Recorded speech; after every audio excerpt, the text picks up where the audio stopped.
Hello everyone, welcome back. मुझे ऐसा लग रहा है कि आप में से बहुत सारे लोग ना अपने रिश्ते को लेकर बहुत ज़्यादा स्टक हो चुके हैं। समझ में नहीं आ रहा है कि क्या करना चाहिए इस रिश्ते में। वेट करना चाहिए, मूव ऑन करना चाहिए। आप में से बहुत सारे लोग ये भी नहीं समझ पा रहे कि सडन हुआ क्या। ठीक है, कैसे एक अच्छा खासा खेलता रिश्ता, एक प्यार भरा रिश्ता, एक जहाँ पर कि एक दूसरे के लिए जीने मरने की कस्में खाई थी, लाइफ टाइम तक साथ देने के लिए आप एक कमिटेड थे, कमिटेड रिलेशनशिप एकदम से एंड हुआ है। आपका दिमाग काम नहीं कर रहा है, आपको समझ में नहीं आ रहा है कि क्या करना चाहिए क्या नहीं करना चाहिए। ऐसी ब्लॉक सिचुएशन हो सकती है आप में से बहुत सारे लोगों की। ठीक है, नो कॉन्टेक्ट सिचुएशन हो सकती है टोटली। यदि ऐसी आपकी स्थिति है तो आप इस जो रीडिंग है आप एंड तक देखिएगा। एनर्जी को, पॉजिटिव एनर्जी को क्लेम करने के लिए कमेंट सेक्शन में 333 जरूर टाइप कर दीजिएगा, लाइक कर दीजिए, वीडियो हाइप कर दीजिएगा और अपने पर्सन का 3 बार नाम लीजिए। जब तक मैं इस कार्ड को सफल करती हूँ, अपने पर्सन का 3 बार नाम लीजिए और ये एकदम से पॉजिटिव हो जाइए। चलिए देखते हैं। एंजल प्लीज़ बताइए मेरे व्यूअर्स को अपने पर्सन का वेट करना चाहिए कि उनसे मूव ऑन करना चाहिए। सबसे बड़ी चीज़ है कि उनको वेट करना चाहिए या मूव ऑन करना चाहिए। एंजल प्लीज़ बताइए। चलिए एंजल प्लीज़ बताइए मेरे व्यूअर्स को अपने पर्सन का वेट करना चाहिए कि मूव ऑन करना चाहिए।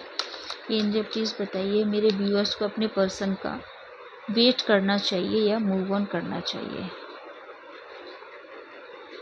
चलिए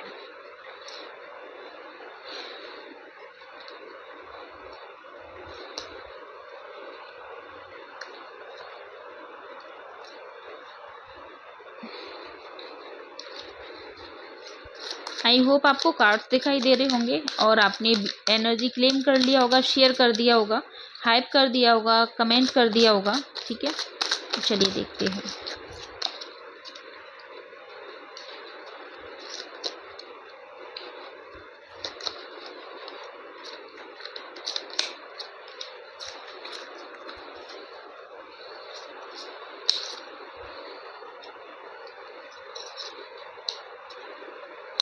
चलिए सारे कार्ड्स आ चुके हैं। मैं यहाँ पर रीड करना स्टार्ट करती हूँ।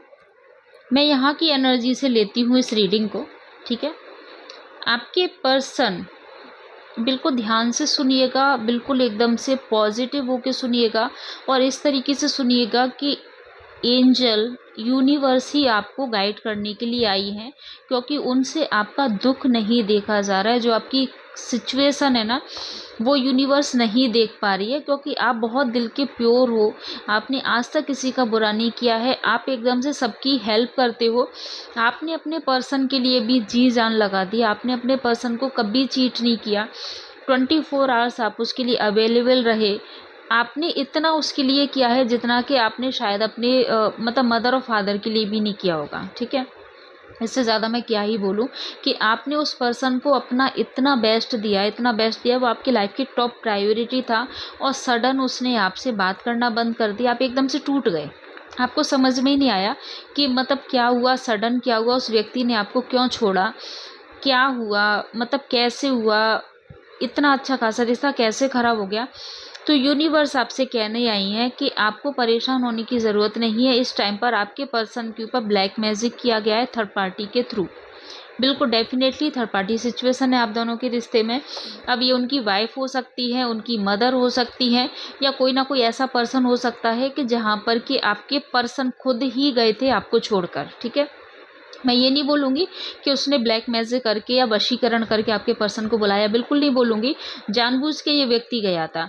ये व्यक्ति आपके साथ में भी रिश्ता रखे हुए था और उधर किसी ना किसी को इन्वॉल्व भी किए हुए था अपने लाइफ में, चाहे उसकी वाइफ हो, चाहे उसका लाइफ पार्टनर हो, चाहे कोई ना कोई हो। ठीक है, कुछ टाइम के लिए एक होता है ना कि घर की मुर्गी दाल बराबर। ठीक है, क्योंकि आप उनके लिए इतने सारे एफर्ट्स लगा रहे थे, आप उनके लिए इतना मतलब जी जान से लगे हुए थे, लेकिन मतलब उनको ना आपकी ना जो अच्छाई थी ना एक पच नहीं रही थी। उनको ऐसा लगा था ना कि चल ठीक है, ये तो अपने पास में है ही है ना, इसको तो मैं अपने रखे ही हूँ, क्यों ना मैं दूसरे का भी ट्राई करूँ। तो जहाँ पर उन्होंने ट्राई किया, या उनकी वाइफ है ना, ठीक है, वहाँ पर वो ट्रैप्ड हो चुके हैं पूरी तरह से। वहाँ पर अभी पहले उन्होंने वशीकरण करके नहीं बुलाया आपके पर्सन को, लेकिन इस टाइम पर उन्होंने स्ट्रॉन्ग एक स्पेल किया है आप दोनों को दूर करने के लिए, जो भी थर्ड पार्टी उसने। ठीक है, आपके पर्सन बहुत ज़्यादा एक घुटन भरी ज़िंदगी में है। जितना आप घुट रहे हो ना, आपको लग रहा है ना कि अचानक से क्या हुआ, आपके पर्सन को ना समझ में नहीं आ रहा है कि अब इस सिचुएशन से डील कैसे किया जाए। ठीक है, बंदा फंसा तो खुद ही है, लेकिन इस टाइम पर सिचुएशन से डील नहीं कर पा रहा है। दिमाग काम करना बंद कर गया है, कुछ सोचने की कंडीशन में नहीं, कुछ समझने की कंडीशन में नहीं है। इस तरीके से होपलेस हो चुका है, इस तरीके से हिम्मत हार चुका है कि अब मेरी लाइफ का कुछ नहीं हो सकता। ठीक है, रोता है, परेशान होता है, ईश्वर से बार बार हेल्प मांगता है कि प्लीज़ भगवान मुझे इस सिचुएशन से निकालो, मैं इस सिचुएशन को डील नहीं कर पा रहा हूँ, मुझे पूरी तरह से बांध लिया गया है, मैं कहाँ जाऊँ, मैं मतलब एक ढंग से सांस भी नहीं ले पा रहा हूँ।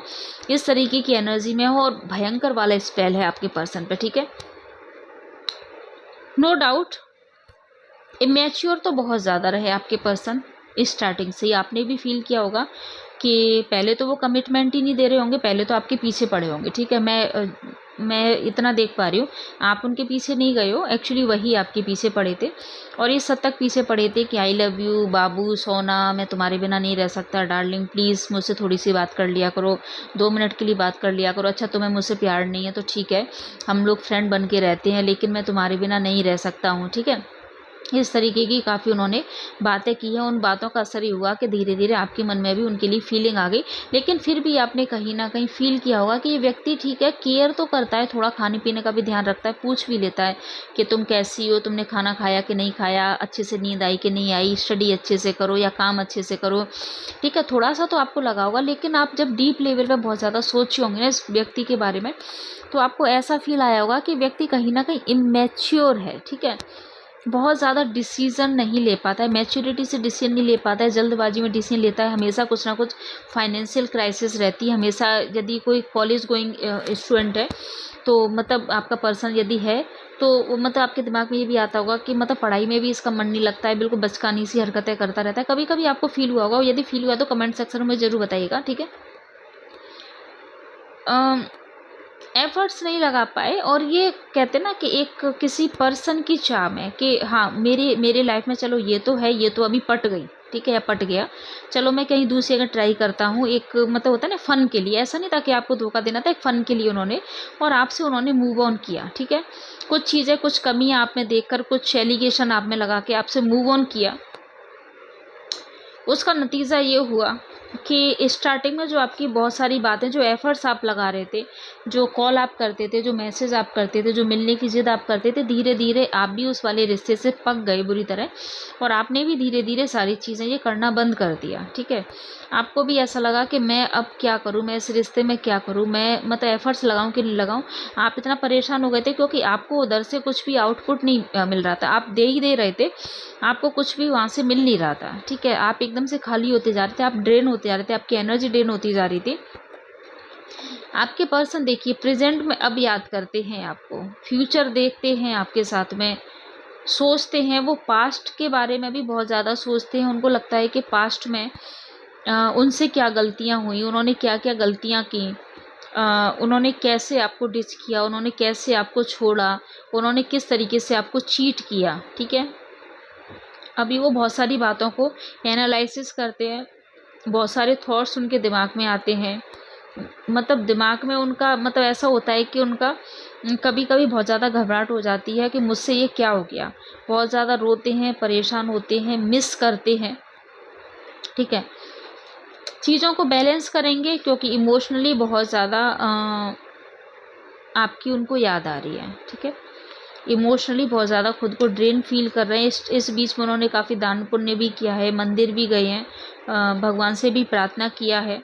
और इधर आपकी भी एनर्जी मुझे ऐसी दिखाई दे रही है कि आप मतलब आप में से ज़्यादातर लोग ना, मुझे ऐसा लग रहा है कि आप लोग ना ओवरकम कर चुके हो अपने जो पेन को ना, जो पेन आपने मतलब झेल के ना आप निकल चुके हो। आप में से बहुत सारे लोग ना एक पॉजिटिव वाइब्रेशन, पॉजिटिव ऑरा में आ चुके हो। और देखो आपके पर्सन बिनिंग एनर्जी यहाँ पर दिखाई दे रही है, रियूनियन की एनर्जी दिखाई दे रही है, ऐसी एनर्जी दिखाई दे रही है जहाँ पर कि आपके पर्सन आपके तरफ मुझे आते हुए दिखाई दे रहे हैं। ऐसा लग रहा है कि अब वो सारी चीज़ें छोड़ के, अपना ईगो छोड़ के, देखो ईगो छोड़ के, ईगो तो भयंकर है इस व्यक्ति में, ठीक है।